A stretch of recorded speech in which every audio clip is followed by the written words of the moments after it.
Shalom saudara Kelonton, saudara hambanya Edis TV menjawab pertanyaan dari beberapa penanya muslim dengan jawaban yang sangat luar biasa dan pastinya tidak bisa mereka bantah. Saudara dalam Tuhan, banyak poin yang memberkati kita pastinya. Mari kita belajar dari apa yang mereka sampaikan, dari apa yang mereka bahas, sehingga pengetahuan kita bertambah, wawasan kita semakin luas. Dan saudara dalam Tuhan, setelahnya kita berkomentar di kolom komentar, dan mari kita mendukung Apologet Kristen dengan like dan juga share video ini supaya menjadi berkat bagi banyak orang. Mari kita mulai tekan tombol like sekarang juga, dan mari kita lihat videonya. Setelah 13 tahun mempelajari Quran dan hadis, saya dan kamu pasti meninggalkan agama Islam. Saya bilang Allah itu tukang menumbalkan sesuatu. Menurut bahasa sederhana, berarti Anda di situ telah ditumbalkan, menggantikan Udin. Setuju? Terus? Setuju nggak? Tapi faktanya... Jangan tapi dulu. Setuju atau tidak? Di situ namanya Anda ditumbalkan. Itu tidak ada menggunakan kata tumbal, tetapi kata diserupakan. Anda iya, berarti bahasa lainnya ditumbalkan. Gimana sih Anda ini? Memangnya Anda nih tukang apa, Edis? Tukang framing. Tukang framing sih gimana? Coba kita rekonstruksi. Orang-orang hendak menyalibkan Nabi Isa, betul? Ya, terus? Lalu ada orang lain yang wajahnya dirubah menjadi wajah Nabi Isa. Sehingga orang tersebutlah yang malah disalibkan. Betul? Terus? Berarti orang tersebut menjadi tumbal. Betul? Saya cuma mau konfirmasi aja itu.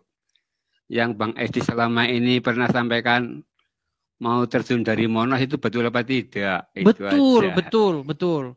Kalau ada orang Muslim yang mampu menunjukkan kepada saya bahwa apa yang saya katakan, apa yang saya narasikan terhadap Islam dan Muhammad merupakan fitnah, saya siap dilempar dari Monas. Silakan. Tunjuk satu saja, nggak usah banyak-banyak. Satu saja buktikan kesalahan saya terhadap agama Islam, fitnah saya terhadap agama Islam. Oke, saya ada sih itu satu. Apa itu? Bang Edis kan pernah mengatakan kalau Bang Edis itu satu ya, karena Tuhan saya satu, ke Tuhan yang Maha Esa. Oh, mengatakan. Saya pernah diskusi dengan namanya itu adalah siapa ya? Yang dari Madura itu loh, siapa namanya? Syarif kalau nggak salah, siapa gitu namanya, lupa saya. Yeah. Dia bilang begini. Oh, saya tunjukkan saja videonya. Ada kok, ada videonya. Ngapain kita ngomong? Bentar. Dia bilang, padahal Tuhan itu Esa, kata dia begitu. Nah, terus saya bilang, apa Esa itu? Esa itu adalah satu, kata dia. Apakah saya satu? Dia jawab iya. Sebentar nih ya. Berarti Tuhannya orang Kristen itu ada dua? Bukan cuma dua. Berapa itu? 3 dalam 1. 3 dalam 1. Siapa Andis? Bapa, Anak, dan Roh Kudus. Berarti 3. 3 dalam 1. Sementara itu, sedangkan Tuhan itu adalah Esa itu. Apa Esa itu? Esa itu tunggal, satu. Saya juga satu.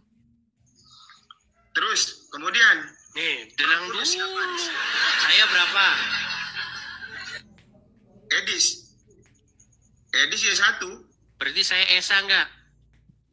Ya Esa. Berarti saya Tuhanmu. Nah. Orang Muslim sering membangga-banggakan jumlah Tuhannya satu, tidak 1/4, betul? Tidak separuh, tapi satu, benar-benar satu, betul? Karena Tuhannya satu masuk surga, betul? Betul nggak? Tapi sebetulnya Bang Edis bukan satu, Bang. Bukan satu. Bagaimana ya. Ini? Kalau Bang Edis satu, Bang Edis tidak bernyawa. Bang Edis ada dua.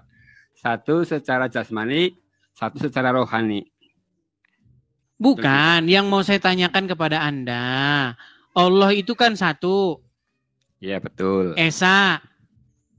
Ya betul. Saya 1 atau tidak? 2. Saya 2.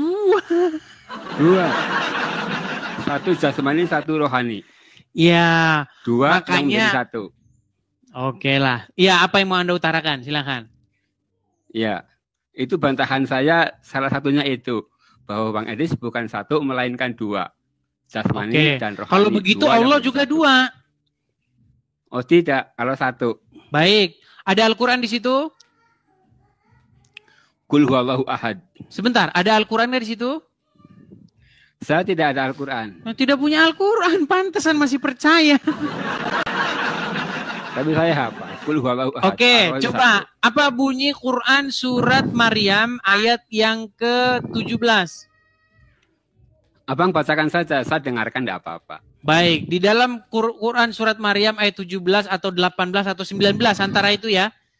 Ada silakan. Maryam yang dimana ada ruhana, ruh Allah menjelma di hadapan Maryam menjadi manusia dengan mengucapkan innama ana rasulu li ahaba laki gulaman zakiyan. Tahu ayat itu? Ya terus. Oke, yang datang kepada Maryam siapa di situ? Saya yakin sih bukan Allah sendiri, Bang.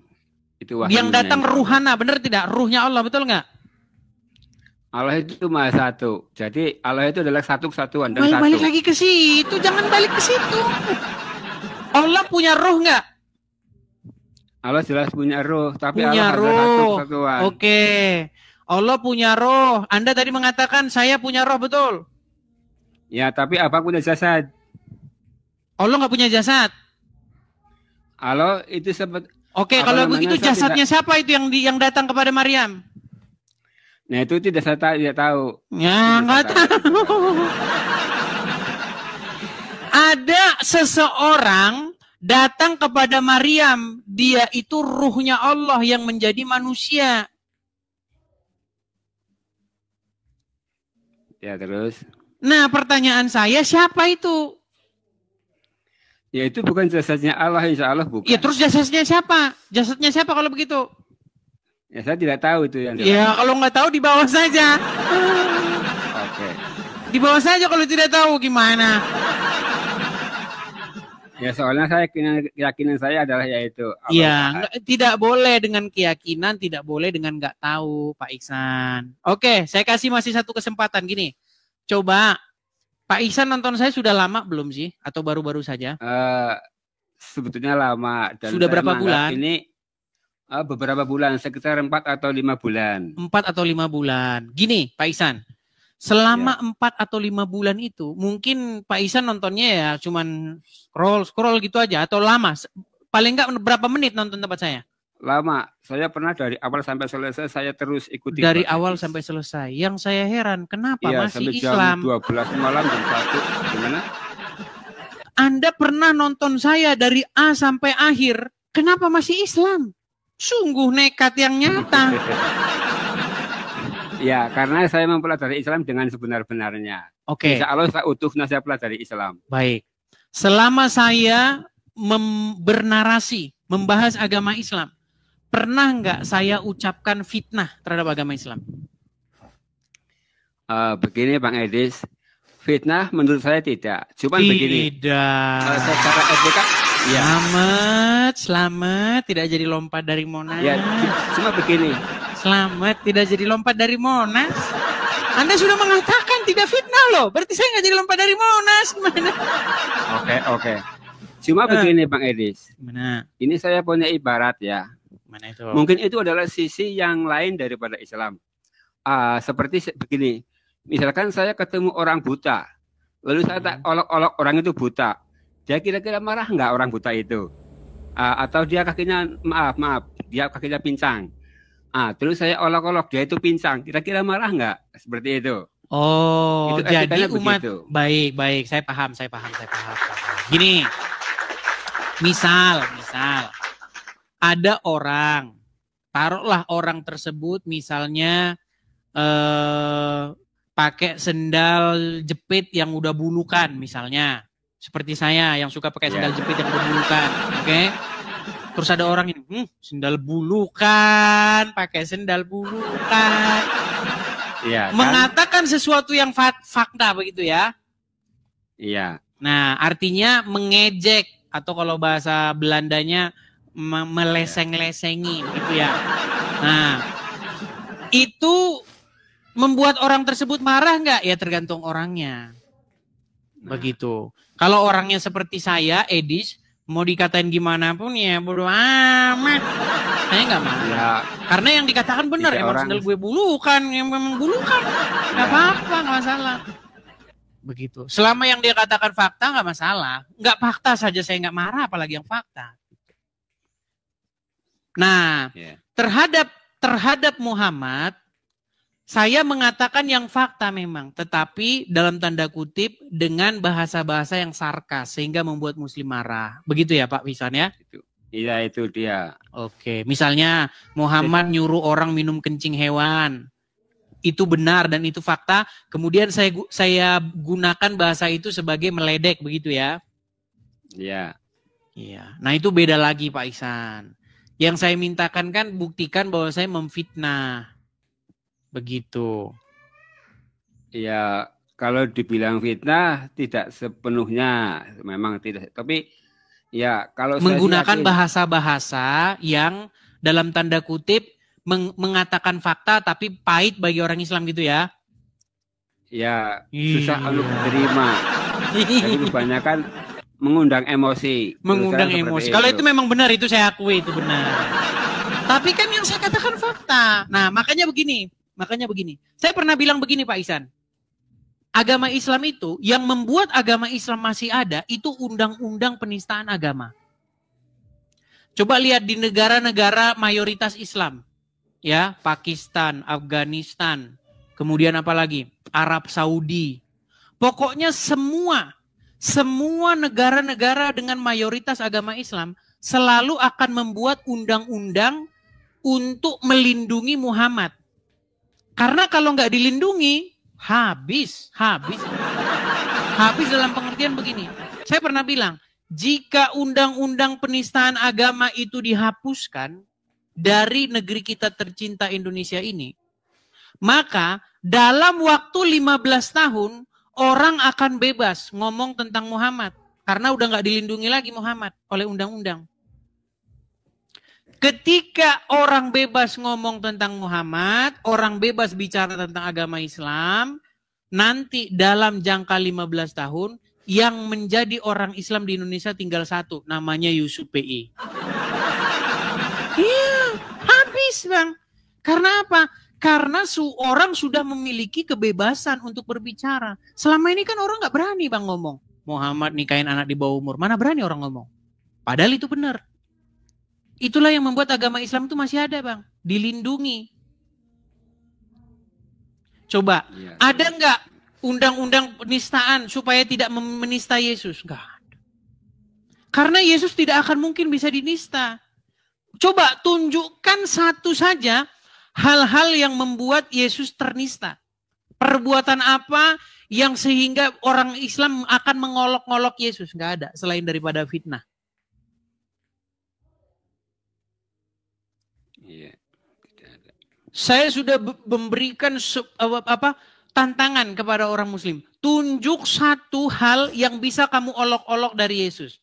Semuanya fitnah. Yesus dikatakan mencuri keledai. Nggak ada mencuri keledai. Ada di situ pemilik keledainya. Dan dia izinkan untuk dibawa. Yesus menyuruh muridnya. Kamu nanti akan pergi ke sebuah sana. Kamu akan jumpai nanti keledai di sana. Lepaskan dan bawa kemari. Jika pemiliknya datang bilang. Ada pemiliknya. Dan pemiliknya ngasih. Nggak ada di situ mencuri. Terus orang Islam bilang lagi, lihat tuh, perempuan-perempuan SUNDL mengatakan akan masuk kerajaan surga. Kutip ayatnya dengan benar. Karena mereka ketika mendengar Injil mereka bertobat. Sedangkan para ulama-ulama pemuka-pemuka agama Yahudi tidak bertobat. Beda dengan ajaran Muhammad. Kalau dalam ajaran Muhammad, perempuan pezina, pencuri masuk surga. Yang penting ngucapin syahadat. tidak begitu juga sepenuhnya, tidak jangan begitu dipotong. Iya. Baik. Ya, Itu kan khotbah kesukaan ajaran saya loh, Pak Syafiq. Kalau saya sih nggak peduli yang menyampaikan siapa, yang penting jangan dipotong. Itu kalau di Islam kan amal sedikit tetap diberi pahala, dosanya sedikit juga mendapat siksa. Itu seperti itu. Jadi bukan karena berzina masuk neraka. Bukan, saya itu... tidak mengatakan karena berzina. Karena mengucapkan 2 kalimat syahadat. Orang itu pasti masuk surga. Walaupun dia maling kah, walaupun berzina kah, tetap masuk surga, bener gak? Ya betul. Iya, makanya agama Islam itu agama yang sangat indah. Tapi tidak semudah itu. Nikmat mana lagi? Sebentar. Wahai orang-orang Islam, nikmat mana lagi yang kalian dustakan? Inilah indahnya agama Islam, perhatikan. Itu udah sering saya dengar, itu udah bosan itu udah bosan saya. Semua umat Muhammad SAW masuk surga. Saya udah sering dengar yang itu. Nabi yang mengatakan, datang sahabat bertanya, wa in zana, wa in sarak, bagaimana kalau dia berzina? Bagaimana kalau dia mencuri? Kata Nabi, wa in zana, wa in sarak, dia berzina, dia mencuri, tetap masuk surga. Berzina, pencuri, masuk surga. Berzina, mencuri, masuk surga. Yang penting ucapkan kunci surga. Asyhadu alla. Itu. Kalau Anda sudah mengucapkan itu, jamin masuk surga, kata Muhammad, jamin. Ya, makanya koruptor ya terus tumbuh subur. Koruptor gua korupsi, yang penting kan ucapin syahadat gua. Angelina Sondak setelah dia jadi mualaf, apa yang dilakukan? Korupsi. Habis itu ngapain? Ucap syahadat, kan masuk surga. Melalui proses. Gak ada di situ proses. Jangan ditambah-tambahi. Saya akan tunjukkan hadisnya. Kalau ada di situ dikatakan dicuci dulu di dalam neraka, kalau ada di situ dikatakan diproses dulu, saya lompat dari Monas. Gak ada hadisnya. Ditambah-tambahi, jangan menambah-nambahi hadis. Nikmat mana lagi yang kau dustakan? Sudah dikasih bonus begitu kok didustakan. Nah itu dia, itu yang tidak saya terima, tidak seperti itu. Tapi itu kata Muhammad. Dosanya dosa. Gimana? Pak Ihsan, kata Muhammad, barang siapa yang mengucapkan kalimat syahadat, dia masuk surga. Ada sahabat bertanya, wahai Rasulullah, sekalipun seseorang itu berzina, sekalipun seseorang itu mencuri, iya. Itu sudah nikmat yang paling tertinggi dalam agama Islam. Makanya pertanyaan saya kepada orang Islam, sudahkah kau berzina? Sudahkah kau mencuri? Lalu ucapkan 2 kalimat syahadat. Tapi dosa zinanya tetap harus diterima dulu, konsekuensinya seperti itu. Masuk surga dia. Masuk surga. Tapi kan setelah mendapat siksa dulu. Di mana dalilnya disiksa dulu? Mana dalilnya disiksa dulu? Nah, saya tidak bisa menunjukkan karena saya bukan Kalau tidak bisa berarti Anda yang fitnah, bukan saya. Bagaimana? Tidak seperti itu. Makanya Pak Ihsan, iya. Pak Ihsan, ajaran Muhammad dengan ajaran Yesus itu bertolak belakang. Tanpa kekudusan di dalam Bible, orang tidak akan melihat kerajaan surga tanpa kekudusan. Oh, ini saya ingat dalilnya. Wa may ya'mal mithqala dzarratin khairan yarah wa may ya'mal mithqala dzarratin syarran yarah. Itu dalilnya. Coba surat berapa ayat berapa itu? Kalau surat berapa itu saya lupa. Baik, saya beri kesempatan itu. Saya beri Anda kesempatan untuk menunjukkan itu nanti. Gimana? Baru datang lagi. Lain waktu, besok saya hadir lagi. Gimana? Baik, saya tunggu ya Pak Ihsan ya. Ya, itu pegangan saya biar saya nggak dibilang fitnah. Baik. Wa may ya'mal mithqala dzarratin khairan yarah wa may ya'mal mithqala dzarratin syarran yarah. Itu artinya barang siapa yang melakukan amal sebesar biji zarah, dia tetap akan menerima amal kebaikannya, dan barang siapa yang melakukan dosa walaupun sebesar zarah juga akan menerima dosanya, siksanya. Seperti itu, akan dibalas. Berarti tidak ada pengampunan. Tidak dibalas Seperti Bagaimana itu, dengan istilahnya. hadis yang mengatakan pada hari yaumil kiamat nanti akan terlihat orang-orang muslim yang membawa dosa-dosanya sebesar gunung. Lalu Allah berfirman bahwa aku akan memberikan orang Yahudi dan Nasrani sebagai gantimu, penggantimu di neraka. Sehingga dosa-dosa itu ditimpakan kepada Yahudi dan Nasrani. Itu tidak saya dengar. Saya tidak dengar. Yang ada Ya di makanya kitab. pantesan Anda masih jadi orang Islam. Itu tidak saya dengar. Bagaimana Anda sering nonton Edis TV tetapi Anda tidak tahu itu? Sedangkan itu itu adalah begitu. hadis favorit saya. Di Tapi kan saya dalam itu nggak di dengar. dalam hadis, mau saya tunjukkan dalilnya? Silakan. Baik, saya tunjukkan dalilnya. Sungguh luar biasa mereka ini saudara-saudara ya, luar biasa, luar biasa. Nih, apakah benar bahwa dosa-dosa itu akan ditimpakan kepada Yahudi dan Nasrani? Perhatikan. Saya tunjukkan.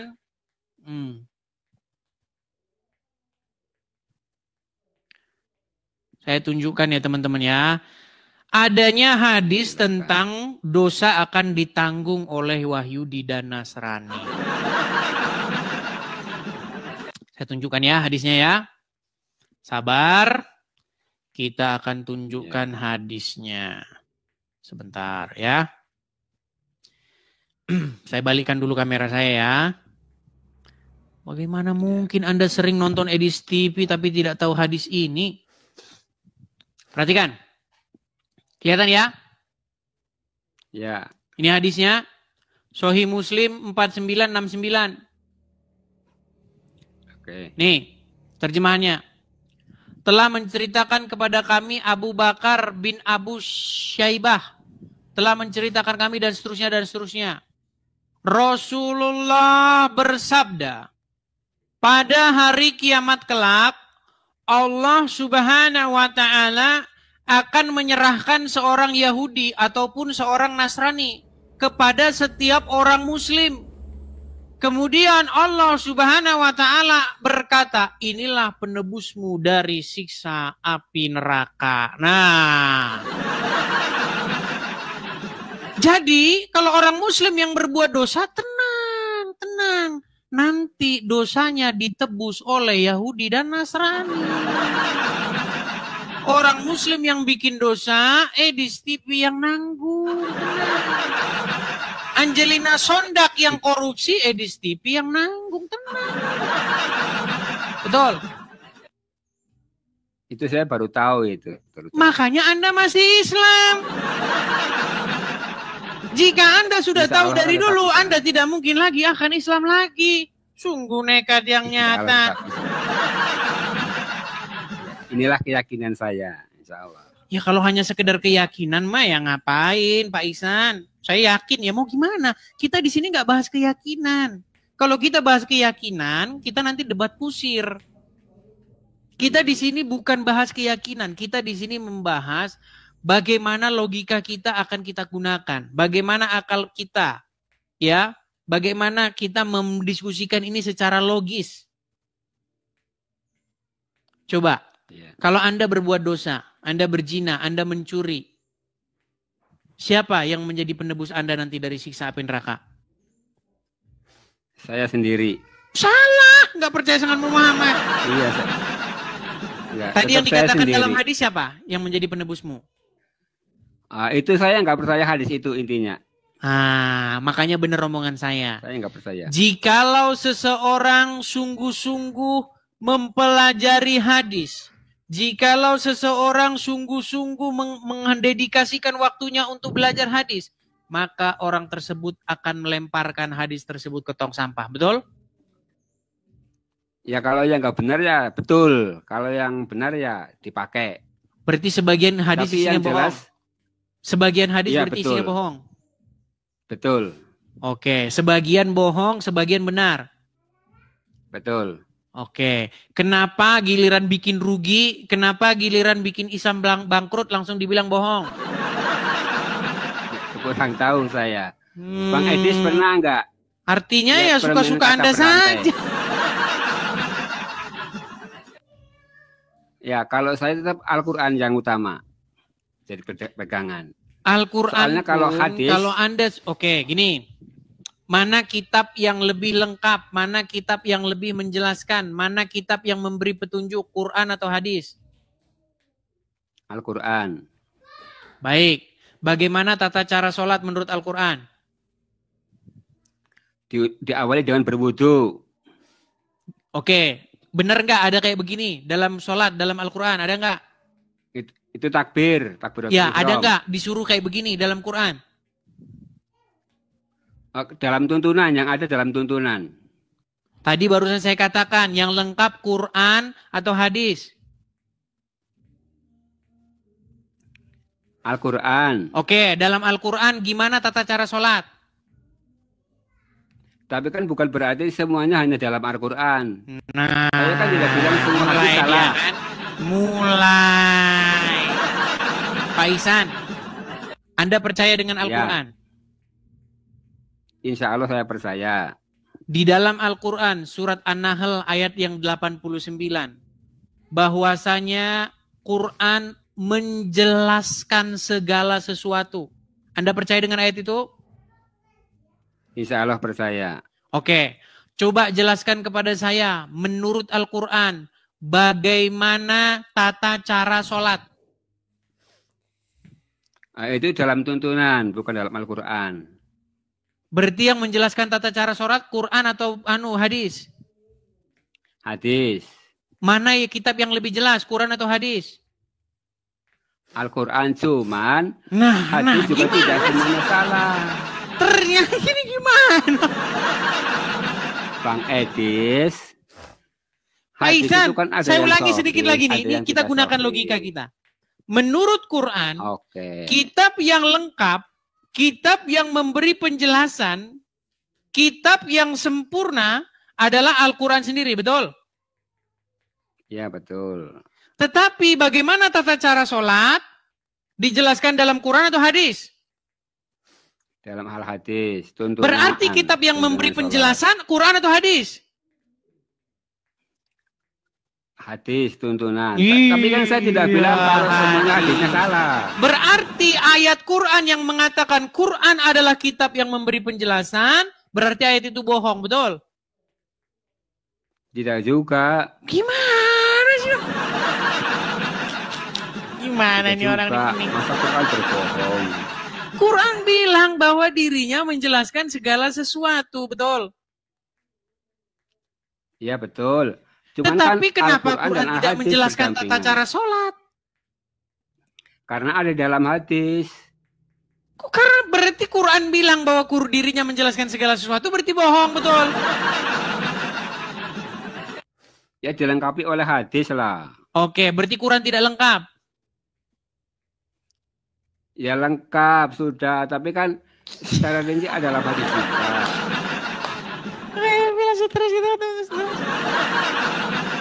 Oke baik. Ini Bang Edis maaf sudah pada protes ini suruh diturunkan. Ya, gimana? diturunkan. Nanti saya Gimana sakit nggak lagi lah, nggak apa-apa. diturunkan? Anda asal bunyi. Apapun pertanyaannya, yang penting jawab.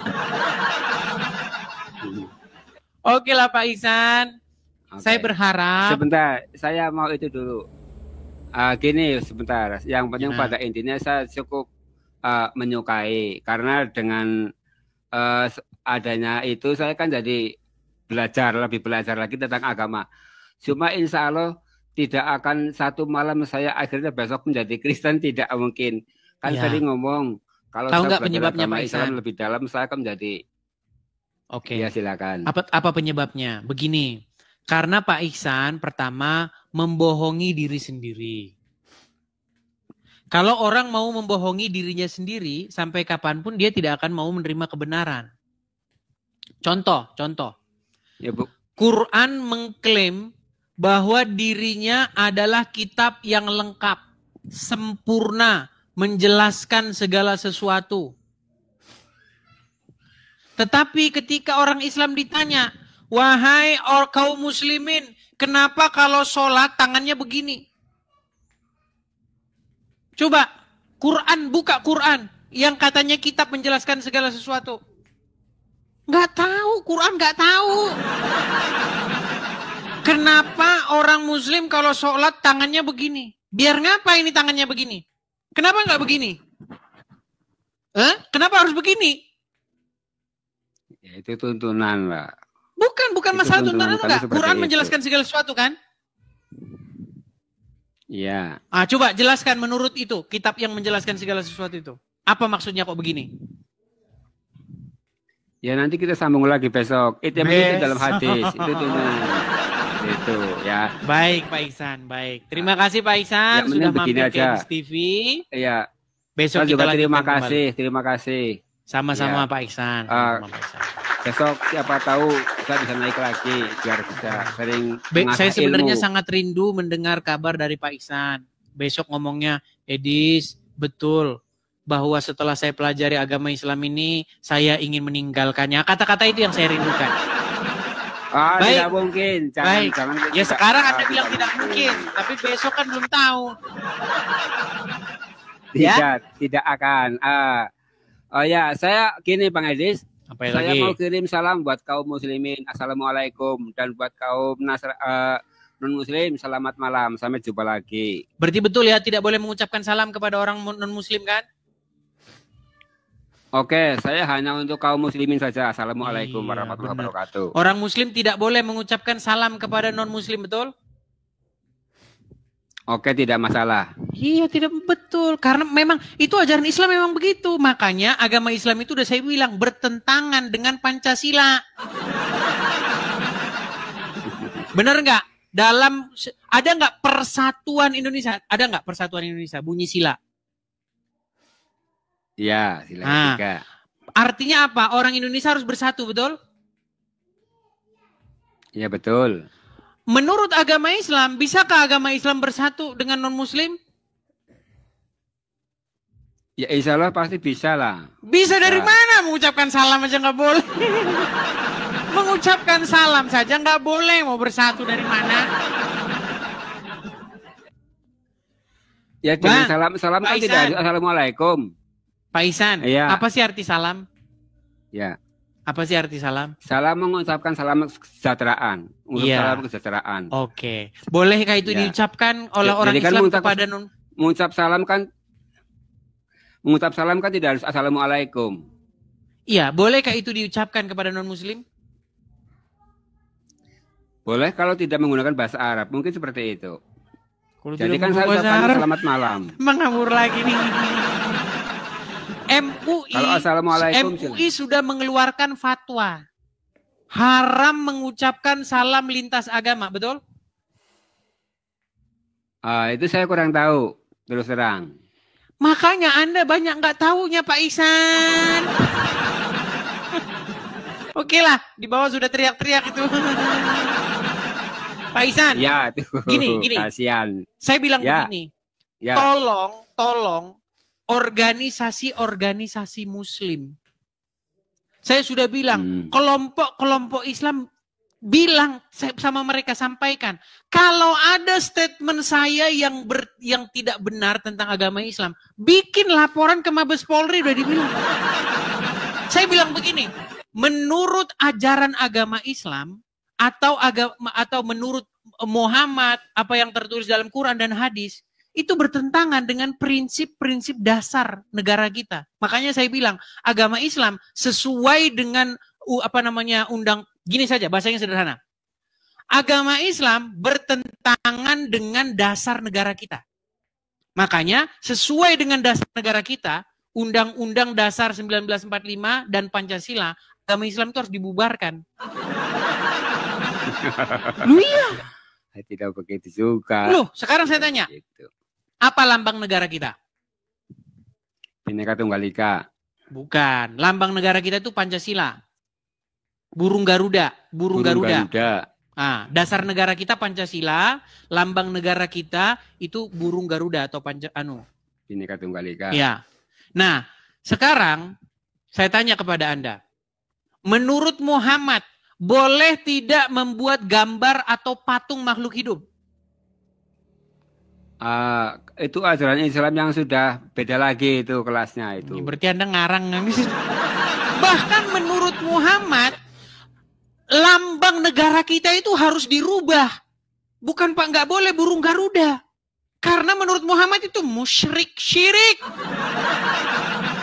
Gimana? Makanya banyak ormas-ormas Islam yang ingin merubah dasar negara kita dan lambang negara kita. Makanya ormas-ormas itu melakukan pemberontakan. Itu bukan jangkauan Pak saya Paisan, itu. Selama Ya. kita merdeka, Anda lihat nggak rekam jejak ormas-ormas Islam yang ingin memberontak mendirikan negara, membubarkan negara ini? Tidak pernah. Mau tahu apa yang Pak Isan ini? Anda tahu HTI? Tahu HTI nggak? Ya, pernah. Apa HTI itu? Coba sebutin Pernah. HTI itu apa? Hizbut Tahrir Indonesia. Oke, Anda tahu apa agenda mereka? Tidak tahu, karena saya tidak mendalami itu. Tidak tahu. Agenda mereka ingin membubarkan negara ini. Ingin mengganti lambang negara kita dan ingin mengganti dasar negara kita. Diganti dengan syariat dan ajaran Islam. Makanya saya bilang, ajaran agama Islam bertentangan dengan Pancasila dan Undang-Undang Dasar 1945. Pergi lapor polisi, lapor polisi. Saya yang bilang agama Islam bertentangan dengan Pancasila dan Undang-Undang Dasar. Saya tunjukkan dalil-dalilnya semua, nanti saya tunjukkan. Mau berapa makalah saya bilang, dasar-dasarnya. Barang siapa yang tidak memutuskan perkara berdasarkan apa yang diturunkan Allah di dalamnya, orang-orang tersebutlah orang-orang kafir, orang-orang fasik. Betul nggak? Betul nggak? Tidak semuanya betul. Tidak semuanya betul. Al-Quran mengatakan, barang siapa yang tidak memutuskan perkara berdasarkan apa yang diturunkan Allah, maka orang tersebut kafir. Betul? Ya, terus? Oke. Kalau mencuri, menurut Al-Quran diapain? Itu jangan sampai ke situ. Saya sudah tahu arahnya ke situ. Potong tangan. Itu kan hukum Islam itu. Iya. Masa di Indonesia mau dipotong tangan? Baik. Kalau menurut Al-Quran, kalau orang maling itu dipotong tangannya. Betul? Ya. Di negara kita tercinta ini, kalau orang maling, apakah dipotong tangannya? Ya, ini kan ada prosesnya. Kalau di Indonesia ya tidak begitu kemungkinan lah. Bukan. Ada nggak hukuman atau pidana bagi orang yang mencuri itu dipotong tangan di Indonesia? Ya selama ini tidak ada. Tidak ada. Karena negara kita tidak memutuskan perkara berdasarkan apa yang diturunkan Allah. Makanya Aceh ingin mendirikan syariat sendiri. Makanya saya bilang, kalau orang Islam sungguh-sungguh ingin menjalankan agama Islam, memberontak mereka, bubar negara ini gimana? Makanya orang Islam sekarang itu harus bermunafik. Mereka tidak mau menjalankan hukum Allah. Mereka memutuskan perkara berdasarkan hukum Wahyudi dan hukum Belanda. Itu. Sekarang kita kan jujur-jujuran kan saja. itu. Kita jujur-jujuran saja, nggak usah kita munafik-munafik. Bahwa memang negara kita tidak memutuskan perkara berdasarkan yang diturunkan Allah di dalam Al-Quran. Negara kita tidak memutuskan perkara berdasarkan syariat Islam. Lalu kalian akan mengutip ayat. Ya kan, atiullah wa atiur rasul wa ulil amri minkum. Itu ada dalilnya, Bang. Berarti kita harus taat kepada ulil amri. Ya. Loh, kalau ulil amri tidak memutuskan berdasarkan apa yang diturunkan Allah, apakah dia bisa dianggap sebagai ulil amri?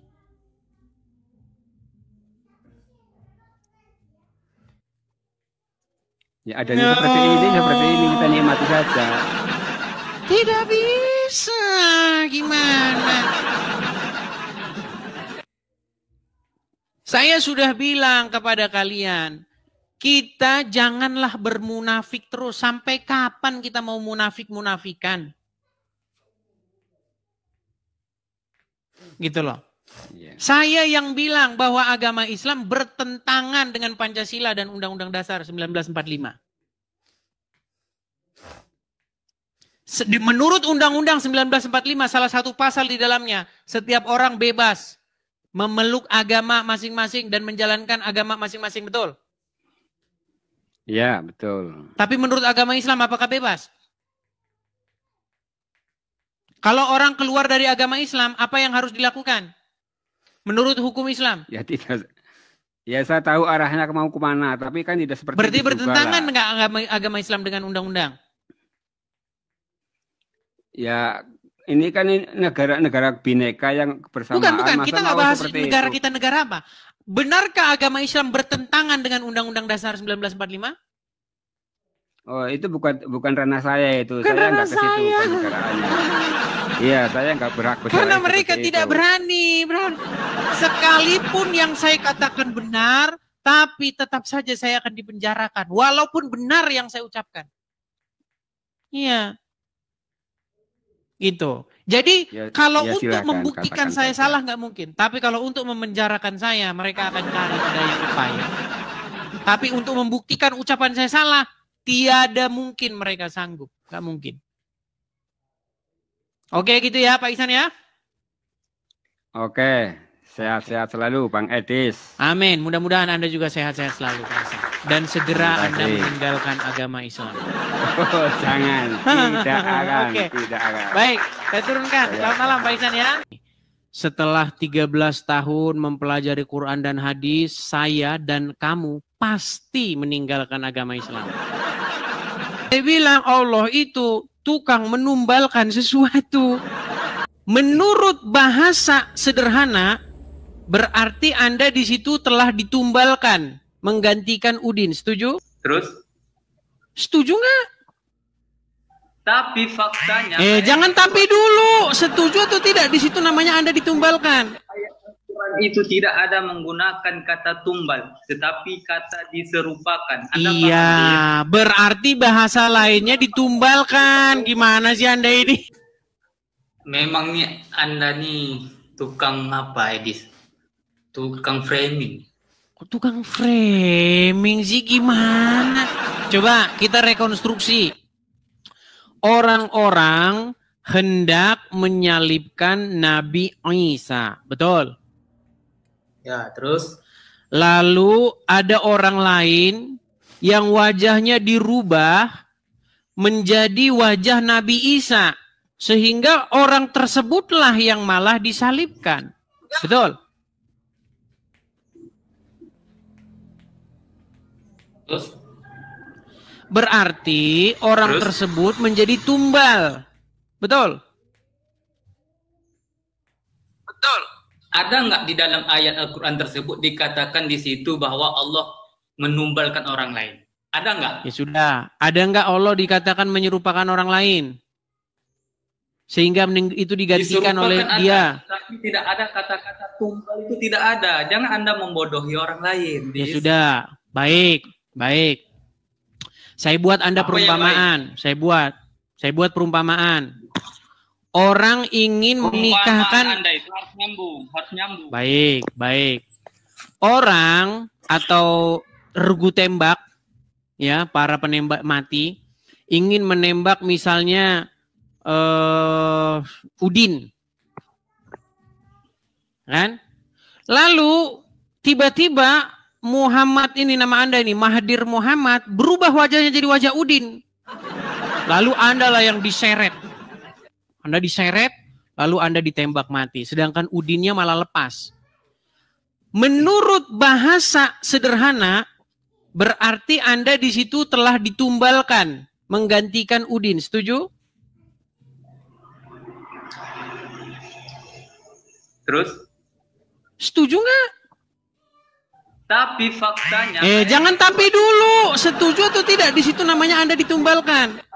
Quran itu tidak ada menggunakan kata tumbal, tetapi kata diserupakan. Anda Iya, paham? berarti bahasa lainnya ditumbalkan. Gimana sih Anda ini? Iya, bahasa lainnya itu namanya ditumbalkan. Mahathir Muhammad.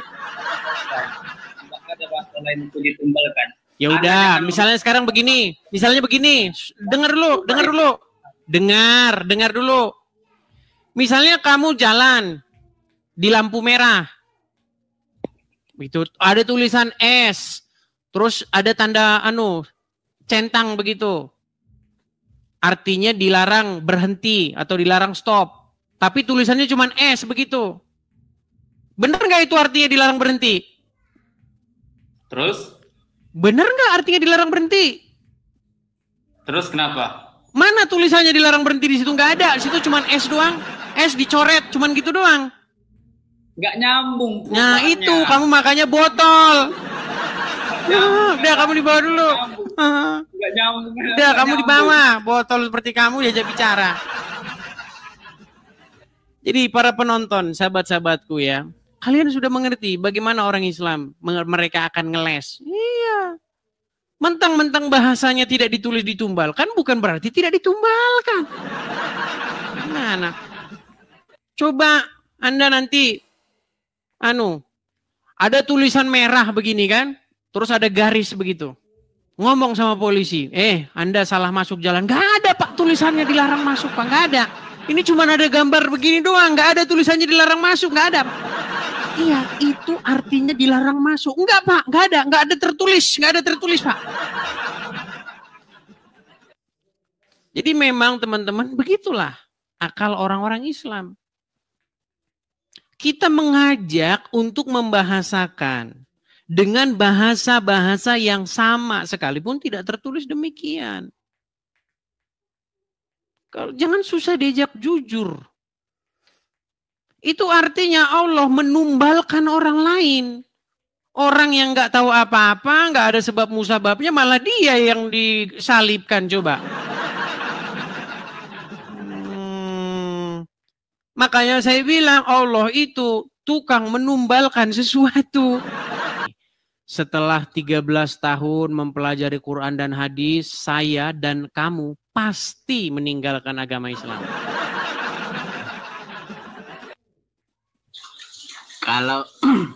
Kalau sayanya enggak, kalau abang mungkin iya.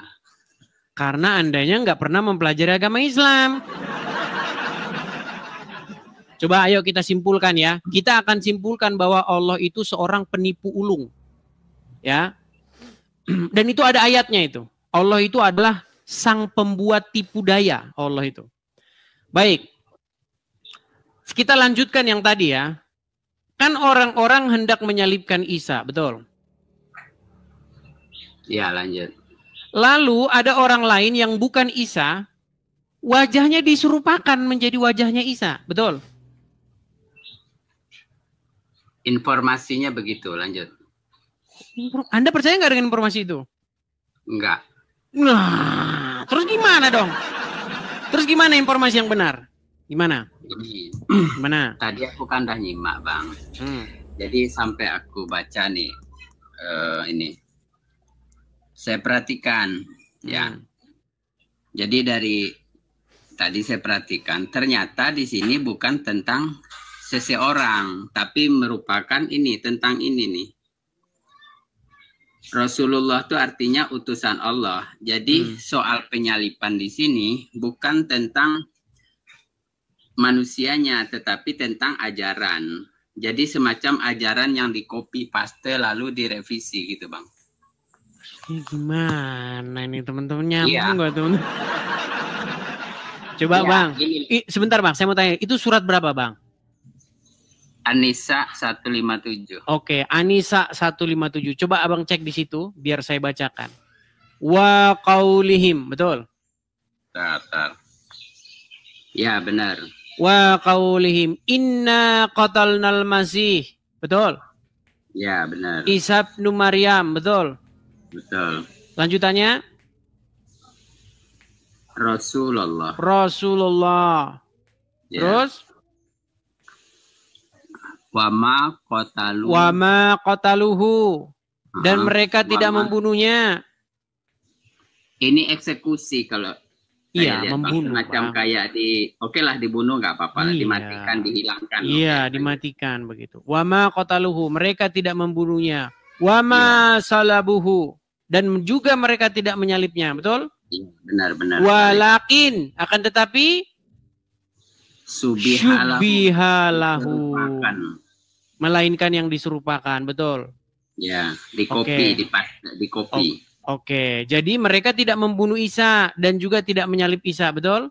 Betul. Tetapi yang disalibkan siapa? Nggak ada keterangan siapa di sini, Bang. Yang ada di sini Maha ada lengkap Al-Quran dan maha membingungkannya. Jadi gini, saya jelaskan ya.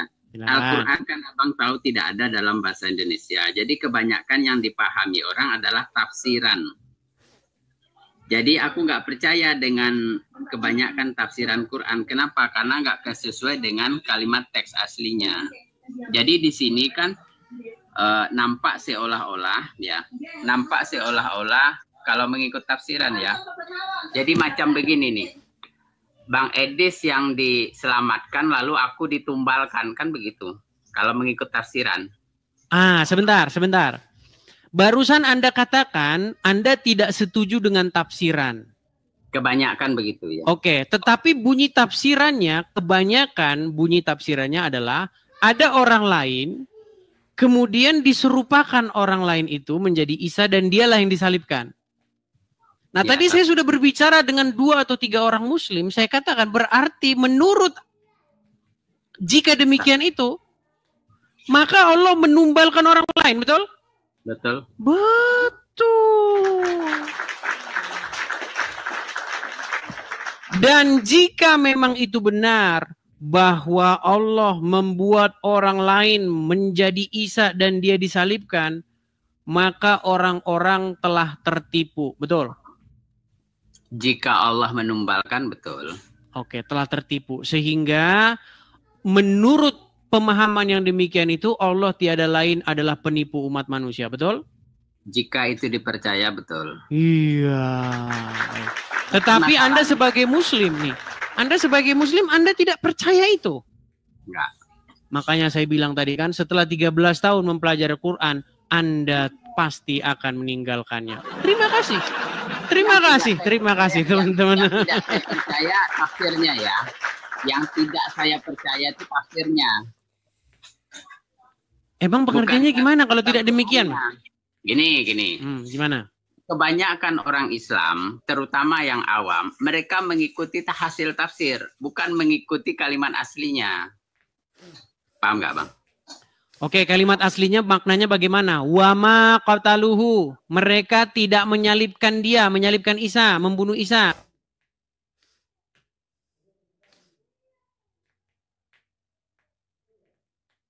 Tidak menyalibkan dia, menyalibkan Isa. Kan Bang, pelan-pelan ya, Bang ya, pelan-pelan. Jadi saya jelaskan ini. Coba kita terjemahin kata per kata, Bang ya. Wa qaulihim, dan karena perkataan-perkataan mereka. Ya. Inna, sesungguhnya kami. Merekanya siapa dulu di sini? Orang-orang Yahudi. Orang Yahudi, oke. Mereka berkata, Inna, sesungguhnya qatalnal Masih, kami telah membunuh Al-Masih. Isa putra Maryam. Berarti orangnya kan?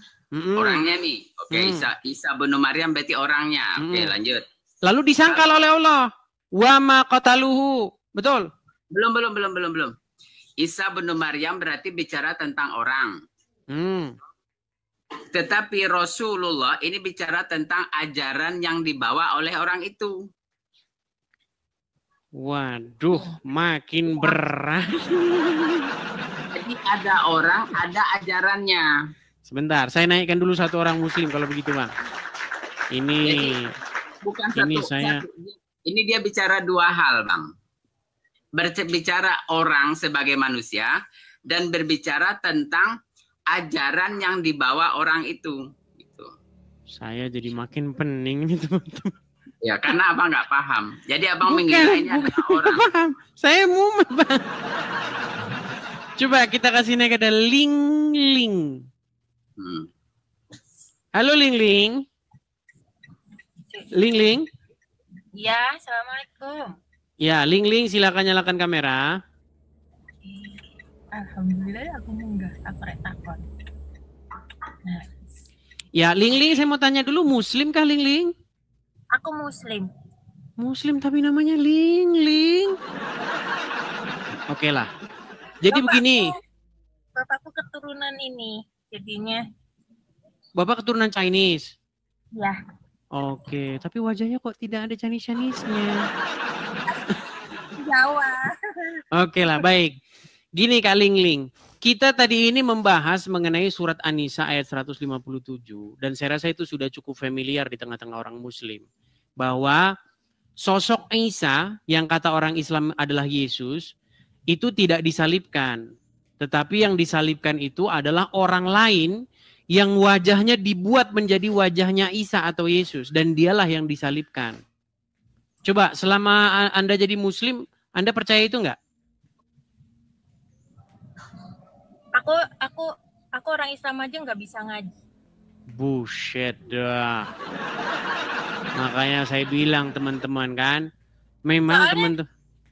Soalnya gini, kemarin aku tanya kayak gini kan sama kenapa mau Nabi Muhammad nikahin anak di bawah umur. Terus mereka jawab katanya nikahin anak di bawah umur itu katanya dia Muhammad tuh tidak menggauli tapi nunggu balik gitu loh.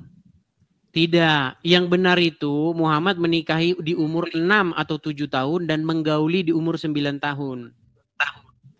Katanya tidak, mereka menyangkal, katanya enggak, katanya. Itu kebohongan yang nyata itu. Kak Lingling, karena Kak Lingling lagi naik kendaraan, nanti kena ban sama TikTok loh. Coba nanti kalau udah sampai saja ya.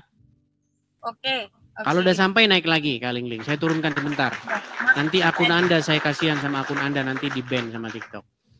Ya Bang Rizal, ini ucapan Rasul itu kan masih nyambung dengan kalimat sebelumnya. Jadi mereka berkata, orang-orang Wahyudi berkata, sesungguhnya kami telah membunuh Al-Masih Isa putra Maryam Rasulullah. Nah, stop dulu, saya jelaskan. Dia bicara tentang dua hal. Menurut kalimat ya. Pertama tentang orang yang sebagai pembawa ajaran dan sebagai ajaran yang dia bawa. Jadi ada dua. Abang kurang teliti. Oke, di ayat selanjutnya. Wa ma qataluhu. Padahal mereka tidak membunuhnya, betul? Ya, ya benar. Wa ma salabuhu. Dan mereka juga tidak menyalibnya, betul? Betul. Nah, akan tetapi walakin diserupakan lahum bagi mereka. Akan tetapi diserupakan bagi mereka. Makanya Al-Quran itu memang bikin pening pembacanya. Betul. Kenapa? Karena dibaca tanpa ilmu gitu Bang. Bukan. Begini. Saya kasih tahu. Percayakah Anda setiap orang yang membantah sejarah, dia akan belepotan sendiri untuk menyajikan jawabannya. Saya kasih contoh. Kita semua tahu, Presiden pertama Republik Indonesia itu adalah Bapak Insinyur Soekarno. Tahu? Iya.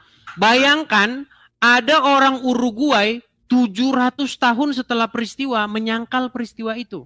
Sesungguhnya yang membaca teks proklamasi tahun 1945 bukan Soekarno. Pasti orang-orang Indonesia protes. Kalau bukan Soekarno terus siapa? Pokoknya bukan. Itu adalah yang diserupakan. Lempar gelas lo. Artinya begini Bang, setiap orang yang membantah peristiwa yang betul-betul terjadi, nyata, dia pasti akan kebingungan sendiri. Begitu pula dengan Al-Quran. Al-Quran itu ingin menyangkal penyaliban Yesus. Makanya Al-Quran bingung memberi jawabannya. Sehingga dikasih jawaban syubihalahum. Apa itu syubihalahum? Saya jelaskan ya. Jadi gini Bang. Saya jelaskan. Ada cerita versi orang Kristen. Ada cerita versi Quran. Tidak bisa. Lalu kebanyakan yang dilakukan orang Islam adalah menjadikan cerita versi Quran yang sudah ditafsirkan untuk menyanggah cerita Kristen. Itu salah, metode itu salah memang. Nggak betul. Terus yang Jadi yang gimana? betul adalah kalau mau ikut Quran, ikut cerita Quran. Oke, arti syubihalahum itu apa? Ini ketimbul kerancuan. Mereka menjadikan. Arti syubihalahum itu apa? Diserupakan bagi mereka. Apa yang diserupakan? Diserupakan bagi mereka. Subihat. Iya, apa yang diserupakan, Bang? Yang ini, yang ajarannya. Kan nggak nyambung. Suara Mereka, Bang, kalimat sebelumnya mereka tidak membunuhnya dan tidak menyalibnya, tetapi yang diserupakan ajaran, maksudnya gimana? Aduh, bodrek. Makanya dengar Gimana? Silakan. Silakan. Bang, ada Bang Edis, ada ajaran Bang Edis. Ada Bang Edis, ada ajaran Bang Edis. Ajaran Bang Edis bukan Bang Edis. Jadi ada dua hal di sini. Iya, tapi kalimatnya itu loh, kan itu kan penyangkalan terhadap penyaliban. Bang, kalimat sebelumnya itu kan bercerita mengenai mereka tidak membunuhnya, mereka tidak menyalibnya. Lalu jawaban daripada ini, tidak menyalib, tidak membunuh, terus apa? Melainkan yang diserupakan bagi mereka. Ini jawaban macam apa? Al-Quran bukan kitab penjelas. Al-Quran bukan kitab penyempurna, tapi penyempurna. Bukannya disempurnakan, malah disempurnakan. Gimana? Perhatikan betul-betul, ini suaranya. Silakan. Perhatikan betul-betul, Bang. Kita bicara dua hal, Bang. Kalau soal Abang bilang tadi sejarah, itu di sini letaknya, Bang. Itu sejarah nih. Ini sejarah. Sementara ini adalah manusia. Jadi saya jelaskan ke Abang ya. Teman-teman nyambung nggak, teman-teman? Saya pening loh. Ini sinyalku kurang bagus, Bang. Jadi gini. Gimana, Bang? Gimana coba? Saya masih mencoba untuk mengerti. Saya mengerahkan seluruh kekuatan saya untuk mengerti bahasa Anda ini. Gimana? Abang tadi bicara tentang Soekarno, Presiden Indonesia, kan?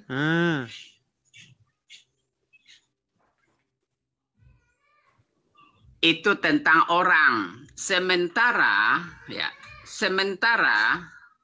ketika sejarahnya dibacakan, ya sejarah itu bukan presiden.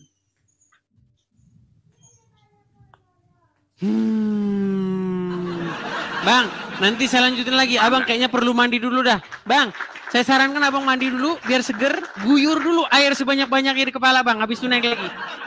Mandi dulu, Bang. Nanti naik lagi. Oke? Abang tidak membedakan mana yang sejarah, mana yang orang. Bukan, Bang. Kalimat sebelumnya mereka tidak membunuhnya dan tidak menyalibnya. Berarti lalu bantahannya apa? Berarti kalimat itu berkaitan dengan pembunuhan dan penyaliban, betul nggak? Bang, ayat itu berbicara mengenai penyangkalan terhadap pembunuhan dan penyaliban. Aduh, Bang, mandi dulu ya. Mandi dulu, Bang, nanti lanjut lagi. Nanti saya naikkan lagi. Bang. Aduh. Teman-teman mumet sama. Gimana sih? Kalimat sebelumnya harus berkaitan dengan kalimat sesudahnya. Tahu nggak kalimat yang bagus itu seperti apa? Ya. Mereka tidak membunuhnya dan tidak menyalibnya, melainkan atau akan tetapi yang diserupakan bagi mereka. Ini maksudnya apa? Makanya orang Islam pening sendiri. Makanya saya bilang nih, setelah 13 tahun ya mempelajari Quran dan hadis, saya dan kamu pasti akan meninggalkan agama Islam. Ya. Jadi mereka sering sekali membuat propaganda seperti itu. Dan banyaknya orang-orang awam yang nggak pernah baca Quran, mereka percaya. Dibuat propaganda. Quran ini adalah kitab yang menyempurnakan kitab sebelumnya. Quran ini adalah kitab yang melengkapi, membuat jelas. Ternyata malah membuat nggak jelas. Apa yang dibahas dan dibicarakan oleh apologet Kristen dengan beberapa penanya di video tadi. Mereka membahas banyak poin, banyak hal, dan kira-kira apa yang menjadi berkat dalam kehidupan saudara dari apa yang mereka bicarakan. Silahkan berbagi di kolom komentar, ya, tuliskan komentar yang baik, yang positif, terutama komentar yang memuji memuliakan nama Tuhan dan yang membuka wawasan kita bersama. Nah, saudara dalam Tuhan, salah satu hal yang cukup membuat saya tertarik dari apa yang mereka sampaikan, ya, ketika mereka membahas Isa dengan Yesus, ya. Kalau saudara-saudara kita Muslim percaya bahwa Isa Al-Masih diserupakan, artinya tidak disalibkan, ya, berbeda dengan Yesus Kristus yang kita percaya, di mana Yesus mengalami penyaliban, dan itu wajar saudaraku dalam Tuhan. Kenapa? Karena memang tujuan daripada Yesus datang ke dunia ini untuk menyelesaikan persoalan dosa antara manusia dengan Allah, ya. Jadi bagaimana kemudian, ya, Yesus bisa menyelesaikan masalah dosa antara manusia dengan Tuhan, yaitu dengan datang ke dunia ini. Yesus sebagai pribadi kedua dari Allah Tritunggal datang ke dunia ini, ya, menanggung hukuman manusia dari Allah, ya, dan itu merupakan inisiatifnya sendiri. Dia sebagai pribadi kedua, dia datang ke dunia ini menyelamatkan manusia, dan dalam ketaatannya dia disebut sebagai anak. Dan selama dia di dunia ini kurang lebih 3,5 tahun, dia melakukan pelayanan, dia melakukan berbagai mukjizat, kesembuhan, ya, bahkan menghidupkan orang mati, dan akhirnya dia menyelesaikan tugas pelayanannya, yaitu mengalami salib, bahkan mati terhadapnya. Dan di hari yang ketiga dia bangkit dari antara orang mati, ya, dia naik ke surga dan duduk di sebelah kanan Allah Bapa. Nah, saudara dalam Tuhan, itulah kenapa saya bilang bahwa Yesus wajar mengalami hal itu, karena memang tugas utamanya datang ke dunia ini adalah memulihkan hubungan manusia dengan Tuhan, memulihkan kemuliaan Tuhan yang telah hilang dari manusia itu sendiri. Saudaraku dalam Tuhan, ya, kalau orang lain atau agama lain tidak percaya tentang itu, ya silahkan saja, sah-sah saja. Kalau saudara-saudara kita Muslim mengatakan bahwa Isa Al-Masih itu diserupakan, itu tidak menjadi persoalan. Itu imannya mereka, itu isi kitabnya mereka. Tetapi isi daripada Alkitab kita menuliskan bahwa Yesus memang mengalami yang namanya kematian. Nah, saudara dalam Tuhan, apakah itu hal yang memalukan? Tidak, saudara dalam Tuhan. Justru itu merupakan bukti besarnya kasih Tuhan bagi orang percaya kepadanya di dalam iman Kristen. Ya, firman Tuhan berkata bahwa karena begitu besar kasih Allah akan dunia ini, sehingga dia mengaruniakan anaknya yang tunggal, ya, supaya anaknya yang tunggal ini menebus manusia dari belenggu dosa, sehingga setiap orang yang percaya kepadanya tidak binasa melainkan beroleh hidup yang kekal, ya. Dan hanya melalui Yesus orang percaya bisa masuk surga, karena Yesus mengatakan bahwa Dia adalah jalan dan kebenaran dan hidup. Tidak ada seorang pun yang datang kepada Bapa kalau tidak melalui Tuhan Yesus Kristus. Ya, itu sangat jelas ya. Nah, saudara dalam Tuhan, bagi kita sebagai orang Kristen, Yesus adalah patokan iman kita. Yesus adalah dasar iman kita, dan Yesus yang memberikan kita kekuatan, dan Yesus yang mengajar kita untuk hidup dalam kasih, di mana Yesus sendiri telah lebih dahulu mengasihi saya dan saudara yang percaya kepadanya. Ya. Sehingga bagi kita Yesus merupakan tolak ukur daripada iman. Ya. Saudara dalam Tuhan, kita bersyukur sebagai orang Kristen, kita punya Allah yang penuh kasih, yang telah datang ke dunia ini, menyelamatkan kita, dan memberikan kita kemerdekaan. Ya, kalaupun di dunia ini kita mengalami berbagai pergumulan, berbagai persoalan, ya, bagi saya itu hal yang lumrah, karena selama kita hidup di dunia ini, suka dan duka pastinya silih berganti dalam kehidupan kita. Tapi yang terpenting adalah ketika kita meninggalkan dunia ini, kita dibawa ke tempat Yesus berada, yaitu di dalam kekekalan, di dalam kerajaan surga. Maka di sanalah kita berbahagia, kita mengalami sukacita, kita mengalami damai sejahtera yang tidak dibatasi oleh ruang dan waktu. Nah, saudara dalam Tuhan, sekali lagi, apa komentar saudara dari apa yang telah kita tonton di video tadi? Silahkan tulis di kolom komentar. Tuliskan komentar yang memberkati kita, yang membuka wawasan kita, dan terutama komentar yang memuji memuliakan nama Tuhan di atas kerajaan sorga. Ya, jangan lupa tekan tombol like dan juga share atau bagikan video ini supaya menjadi berkat bagi banyak orang. Dan ya, jangan lupa tekan tombol subscribe dan juga tombol loncengnya, ya, sehingga channel ini berkembang untuk kemuliaan nama Tuhan Yesus di atas kerajaan sorga.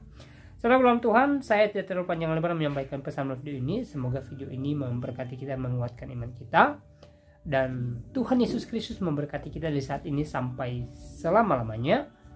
Shalom.